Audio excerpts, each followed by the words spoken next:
parler donc de cet espace de jeu qu'ils doivent à chaque fois aménager pour ne pas se retrouver hors jeu. Pour moi, ce périmètre doit se situer, comme le montre le titre de ma communication, entre ce que j'appelle rigueur scientifique et dépenses spéculatives. Le discours critique que nous produisons doit à la fois tenir compte d'une certaine rigueur, appelons-la scientifique à défaut d'autre chose, et donc qui implique une démonstration rigoureuse et aussi de l'inévitable investissement subjectif, parce que nous manipulons un matériau un peu spécial. Le texte littéraire est lui-même le produit d'une subjectivité. Je vais expliquer le titre de la communication. Donc, je range sous le vocable de discours critique l'ensemble de toutes les productions, les commentaires, les analyses, les cours que nous produisons dans le cadre de notre métier d'enseignant. Ce sont aussi les travaux que réalisent nos étudiants dans les analyses que nous leur demandons de produire quand ils traitent un texte, un sujet d'examen, ou encore les différents travaux de recherche, les exposés, ou encore, de manière plus élaborée, les mémoires de master, ou encore de thèse de doctorat. J'ai accompagné ensuite le syntagme par deux autres, rigueur scientifique et dépenses spéculatives. Ces deux syntagmes demandent à leur tour d'être explicités. Je dirais que pour le premier, donc le rigueur scientifique, il suppose un raisonnement démontrable et bien construit. Le deuxième, au contraire, laisse plus de liberté, plus d'espace au discours, et quand celui-ci se déploie, il se laisse emporter par une certaine subjectivité, et donc le volume de la parole n'est pas tenu alors de respecter un certain ordre, une grammaire, un dispositif particulier. Il nous faut maintenant définir la nature de cet autre discours, ce discours premier, le texte littéraire que nous commentons, analysons. Parmi les innombrables définitions de la littérature, j'en retiendrai celle-ci. Pour Jacques Rancière, l'auteur de la parole muette, la littérature, c'est comme ça qu'il définit la littérature, désigne une ouverture des frontières entre les discours, et il n'y a pas d'expert de cette ouverture. L'important, c'est de dégager des capacités d'élargissement de l'expérience qu'elle porte en elle. Cela n'est pas l'objet d'aucune méthode spécifique. Je relis ce dernier passage. L'important, c'est de dégager des capacités d'élargissement de l'expérience qu'elle porte en elle. Cela n'est l'objet d'aucune méthode spécifique. C'est quoi alors dégager des capacités d'élargissement de l'expérience qu'elle porte en elle, que la littérature porte en elle? Et pourquoi, selon Jacques Rancière, ce genre de réflexion ne relèverait-elle pas d'une méthode scientifique? Et c'est quoi cette expérience? Celle-ci relève de ce que Henri Maldinet appelle le surgissement. Le surgissement de ce qui n'est pas attendu. Je cite donc Henri Maldinet qui écrit « L'apparaître d'une œuvre d'art, écrit-il, ne confirme ni les anticipations d'un projet, ni l'espoir d'une attente. Il est un événement transformateur, un événement qui ne se produit, un événement ne se produit pas dans le monde. Il ouvre un monde et une forme de présence et d'existence inédite. Nous ne sommes pas présents à une œuvre d'art qu'à nous transformer selon elle. » Fin de citation. Et qu'est-ce qu'on peut donc atteindre?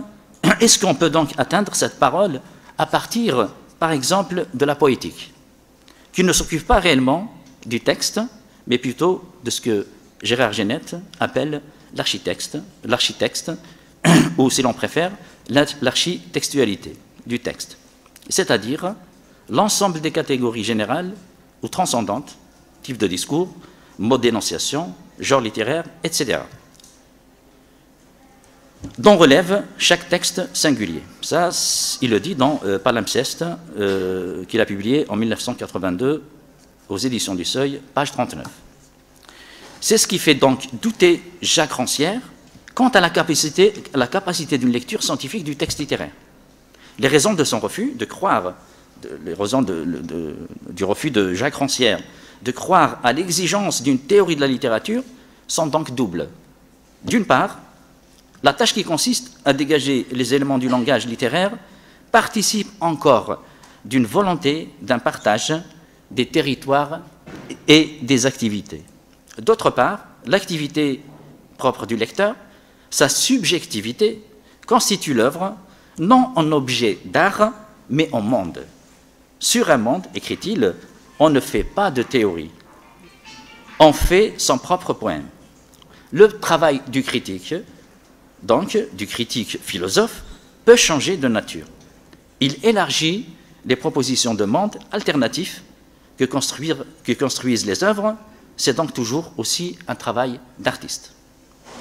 L'œuvre, c'est d'abord un événement de pensée, pour reprendre encore une fois les termes de Jacques Rancière, ou encore, pour reprendre une autre définition d'un autre théoricien, celle de Jacques Bouvresse, l'auteur de La connaissance de l'écrivain, pour qui la littérature est une voie d'accès qui ne pourrait être remplacée par aucune autre à la connaissance, à la vérité. C'est, entre autres, pour cette raison, que certains rejettent ces classifications systématisantes, car l'activité propre du lecteur, donc du critique, sa subjectivité, constitue l'œuvre non en objet d'art, mais en monde. Sur un monde, on ne fait pas de théorie, on fait son propre poème. Comment alors nommer ce lieu insituable, infigurable? Comment appréhender le présent du langage comme un moment où doit renaître la relation humaine à partir d'un état de dispersion? Ou encore, on peut se poser une autre question, comment interroger ce que Jacques Rancière, encore lui, appelle le double fond, qui relève d'une dimension herméneutique et qui nécessite le travail d'une intelligence autre.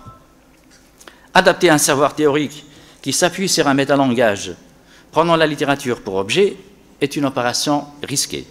Ce genre de lecture ne peut s'accommoder d'une rationalité bâtie sur une entreprise de systématisation taxinomique.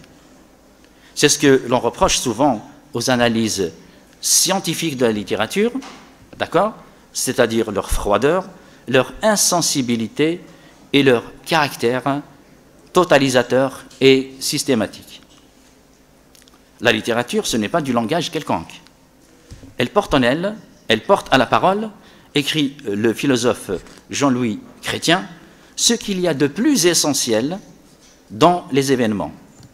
L'écriture est tout autre chose qu'un langage rendu à la pureté de sa matérialité signifiante. L'écriture signifie l'inverse de tout propre du langage, elle signifie le règne de l'impropriété. On parlera donc à ce niveau de l'espace plastique de l'œuvre, car la lecture est une expérience active et non la consommation passive d'un signifié préétabli. Porter à la parole ce qu'il y a de plus essentiel dans les événements est une autre façon d'envisager la littérature comme le lieu principal où l'on affûte une attention au style, à la foule des manières d'être, aux façons infiniment différenciées d'habiter le monde et de lui donner sens. Il faut donc remplacer l'expérience de lecture dont, comme le préconise la théoricienne française Ariel Macé, à l'intérieur d'une vaste stylistique de l'existence. La littérature ne nous parle pas seulement de texte et en dernier ressort d'elle-même, écrit Jacques Bouvresse, mais également de la vérité, de la vie humaine et de l'éthique. On a souvent fait appel à la science pour analyser et les sciences de l'homme sont soumises à contribution pour repenser la littérature selon les normes d'une axiologie formelle, et je prends ici l'exemple du structuralisme, où prévalent les exigences de systématicité et de radicalité. A-t-on réussi à atteindre finalement le texte étudié dans sa force? Non. Et à défaut d'atteindre cette force, on focalise souvent sur la forme. La forme fascine quand on n'a pas la force d'atteindre la force en son dedans, c'est-à-dire de créer. C'est une citation de Jacques Derrida que j'ai tirée de L'écriture et la différence. Ce genre de lecture conduit à des impasses. Ce sont ces impasses que l'école de Genève a essayé de dépasser en proposant une herméneutique d'inspiration phénoménologique, une autre façon d'aborder les textes littéraires avec intuition et liberté, dans une allégresse et dans une originalité rarement vue auparavant, en bâtissant un récit sur l'être-monde de l'écrivain étudié. La coloration affective de toute expérience humaine montre que la littérature est plus qu'un objet qui demande à être étudié avec des outils scientifiques, mais le produit d'une conscience répondant à des penchants existentiels de l'écrivain qui structure par l'écriture sa perception du monde et de soi. Donc, à ce niveau, la critique se fait création, se fait aussi littérature. On voit donc ici que le terme rigueur scientifique n'apparaît nulle part et qu'on est loin de cette rigueur de la forme, de ce que l'on appelle la présence totalitaire du plein, pour reprendre ici encore une autre formule du philosophe et psychanalyste français Pierre Legendre. Ce type de critique, comme on vient de le voir, a de quoi dérouter, d'autant plus que les auteurs qui la pratiquent, je parle ici de l'expérience des thématiciens de l'école de Genève, que les auteurs qui la pratiquent, comme on vient de le voir, ont de quoi dérouter, d'autant plus que les auteurs qui la pratiquent ont peu théorisé leur méthode. Les lecteurs curieux de comprendre ou d'appliquer eux-mêmes cette démarche interprétative doivent chercher dans les commentaires critiques l'explication de la méthode et qui s'y trouve exposée de façon pratique et donc implicite. Les résultats, en raison de ces ellipses épistémologiques, sont surprenants et parfois éblouissants. La critique littéraire se fait non seulement interprétation, mais aussi création. Les œuvres des écrivains, ainsi lues, apparaissent sous un nouveau jour, riches en associations inédites. Donc lire, interpréter et écrire en même temps deviennent alors des activités sensibles, presque ludiques, et dans leurs études, on perçoit encore ce plaisir de créer avec les textes. Il n'y a donc rien, encore une fois, de rigueur scientifique dans cette démarche, dans ce genre de lecture. Quelle science, alors, peut-elle trancher effectivement le dilemme de Mallarmé, oscillant entre une croyance de l'intelligibilité du monde et la prise de conscience que l'univers est impénétrable à notre pensée? Comment interpréter scientifiquement, entre guillemets, la surprise, la sensualité, l'abstraction? Roland Barthes, qui a été un temps tenté par le structuralisme, a trouvé des termes justes pour parler de cette opération de lecture qui produit le contraire de ce qu'elle se propose de faire. Il appelle ça le paradoxe du lecteur. Il est communément admis que lire, écrit-il dans le bruissement de la langue, c'est décoder. Décoder, deux points, des lettres, des mots, des sens, des structures, et cela est incontestable, c'est évident. Mais en accumulant les décodages, puisque la lecture est de droit infini, en notant le cran d'arrêt du sens, en mettant la lecture en roue libre, ce qui est sa vocation structurelle, c'est ce que font les thématiciens, le lecteur est pris dans un renversement dialectique. Finalement, il ne décode pas, il surcode, il ne déchiffre pas, il produit. Il entasse des langages, il se laisse infiniment et inlassablement traverser par eux. Il est cette traversée. Fin de citation. Et au final, et à suivre le raisonnement de Barthes, c'est le texte qui nous traverse. La lecture est une expérience active et non pas la consommation passive d'un signifié préétabli. C'est cela le sens même de la recherche, c'est-à-dire investir un capital expérience. Prendre le mot expérience au sens que donne à ce mot le philosophe Jean-Marie Schaeffer, qui écrit, je cite, « L'expérience est l'ensemble des processus interactionnels de nature cognitive, émotive et volitive qui constituent notre relation avec le monde et avec nous-mêmes, ainsi que l'ensemble des compétences acquises par la récurrence de ces processus. » On peut pousser encore plus loin cette expérience, cette façon de lire en dehors de toute forme de systématisation et un savoir théorique qui s'appuie sur un métalangage prenant la littérature pour objet et dire avec Jacques Garelli que lire un poème ne peut être réduit à une activité de connaissance sémantique. C'est une épreuve d'être. Le génie des poètes est de saisir spontanément, mais aussi de le faire éprouver dans les parcours temporalisateurs que leur texte propose au lecteur. Donc cette liberté ne doit pas nous conduire aussi, à son tour, à des impasses. Les risques d'une surinterprétation des textes causés par un abus de liberté interprétative ne sont pas loin. Un discours qui parfois frise avec le solipsisme est nocif aussi. Il ne s'agit pas de bannir la science, de faire l'impasse sur certains acquis que certaines approches scientifiques ont apportés dans la compréhension d'un texte, dans la construction d'un raisonnement, dans la confection d'un article.